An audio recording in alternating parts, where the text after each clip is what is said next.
Alright, today we are going to do something very dangerous. I have been practicing for a long time, building up my stamina, my endurance, and it's all led up to this. Today we are going to enter the mind of a social justice warrior. Now, do not try this at home unless you've done the work like I have. This can be very, very dangerous. But what I've done is I've found my skinniest skinny jeans. I've got my skinniest soy latte over here. I found the craftiest craft beer that I could find.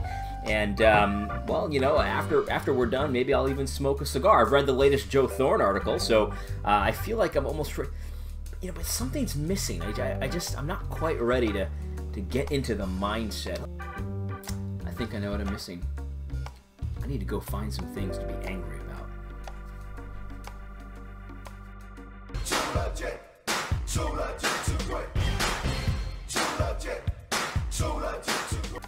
Perfect. But I have said from the beginning that it is tricky to lead the SBC.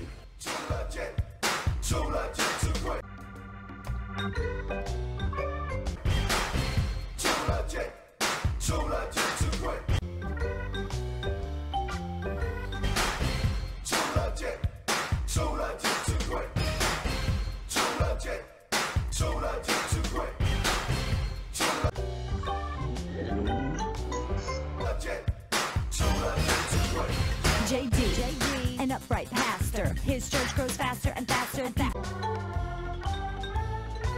Find him confusing. He sends out his best, but he gains by losing 1,000.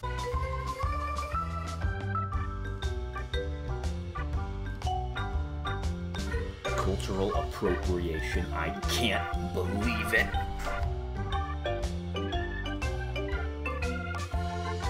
White supremacy. Another cis male white leader. I can't believe this. Of course, POCs are the vice president. I think I'm ready.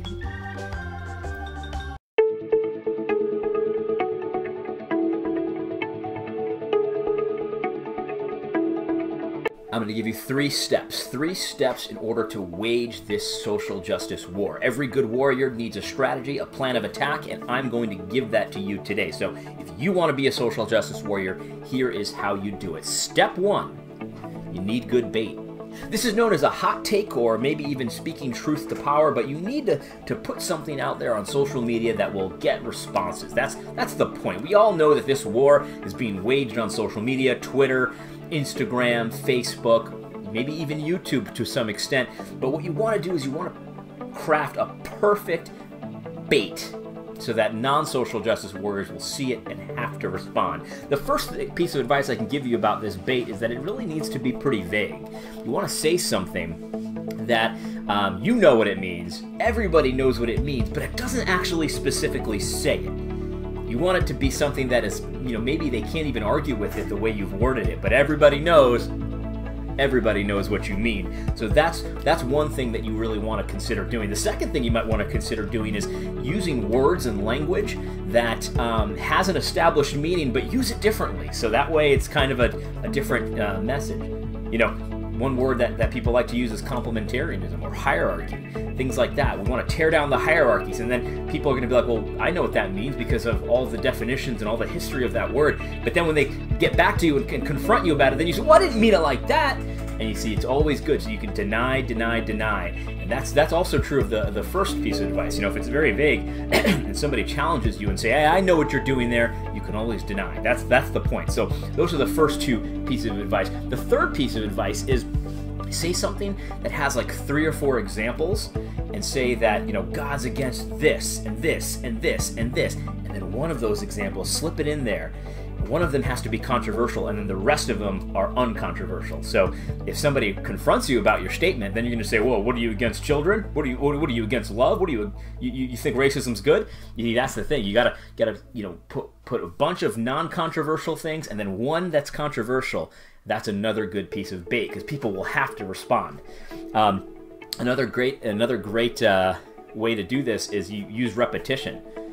We all know that repetition is the best way to get your point across. Just keep saying the same thing over and over and over again. So that's good hot takes right there. That's good bait. Another thing, this is very popular lately, is what you got to, take a complicated issue that's very nuanced and things like that, and pretend that it's not at all. Just say something very simple, as if it's so obvious what the solution is, and just say it like as if it's perfectly clear. And if you don't agree, you're evil. That's the best way to do it. You'll definitely get a response there, and that's the best way to get your point across. And so, like I said, good bait, good hot takes, speaking truth to power. It's all of these things, because this is all about getting a response.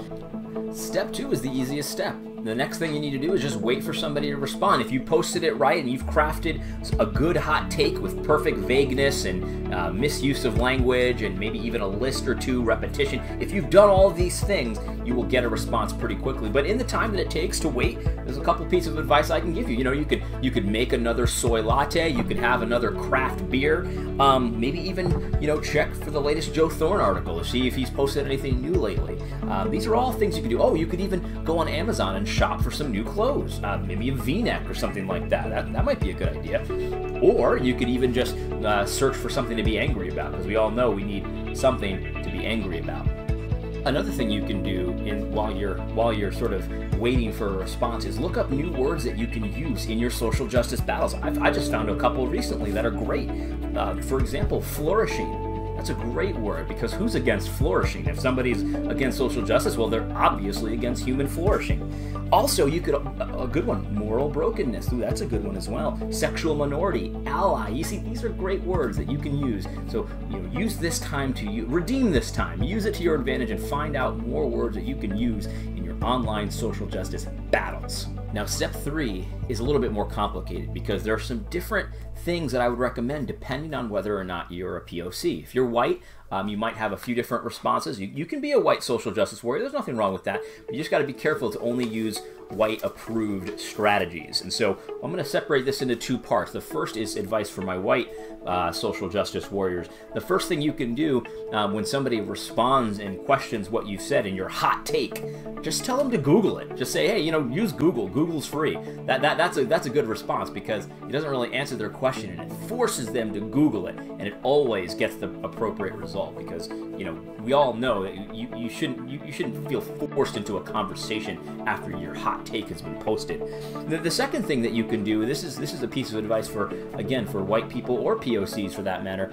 Just tell them how much your opinion is going to cost you socially or with any standing. The more that it costs you to have the wrong opinion, the more believable it is. It adds believability to it. So here's a piece of advice. You could say, well, I could get fired for my opinion. We need to let my opinions cost us something. That's the best, because once they know that you're sticking your neck out there to be against racism, then they know that it's probably true, because you wouldn't risk your livelihood if it wasn't true. So you always got to throw something like that in there. Another piece of advice that you could do, this one always works, is when somebody questions what you said, you should say, well, you need to listen more. You need to learn and be allowed to be teachable. You need to listen to people of color more. Those are the best. I mean, honestly, if you're a white person, I would use that every day, because obviously, if somebody disagrees with your hot take, they're obviously a racist, or they just don't listen. That's the thing. They're just not listening and learning. They're not humble. They don't have a teachable spirit. So you need to tell them that. They need to know they don't have a teachable spirit. Another piece of advice is you could just say, hey, I don't like your tone, so I'm not going to engage with you. That's a good one too, because it kind of puts them in their place. I mean, they can't talk back to you. How dare they disagree with your hot take? And so you tell them, hey, maybe when you lower your tone, I can engage with you. The other thing that is always good, it really works as well, is just tell them that they're ignorant. If they disagree with your hot take, it's obviously because they don't know any better. They just don't know. I'll play a clip right now of somebody using this tool perfectly. I think there's a cascading effect, and it starts with ignorance. And so you see, they're ignorant. If they don't agree with you, they must not know what you know. And so that's always good, to give yourself sort of that moral superiority, that intelligence that they don't have, and they need to know that they don't have it. So they need to go get it. And so those are my pieces of advice to defend yourself, how to argue like a social justice warrior if you're white. Now, if you're a POC like me, you can use all of those same tools, but you also have some new ones that I can give you as well. The first thing you can do is when somebody responds, tell them that you're not going to engage because you're just too traumatized to do it. It's traumatic to have to argue for your points, use reasoned defenses, logic. These things, this is all about white supremacy. I mean, logic and reason, this is white supremacy. Having to put forward reasonable, plausible arguments and defend them in public, that's part of white supremacy. And so it's traumatic to defend. Here's a clip of somebody using this defense perfectly. From the earth to the moon, and you can't do research on the racial history that we need to fight in this country. I don't want to be traumatized by teaching you history. I want you to grow up in your spiritual maturity.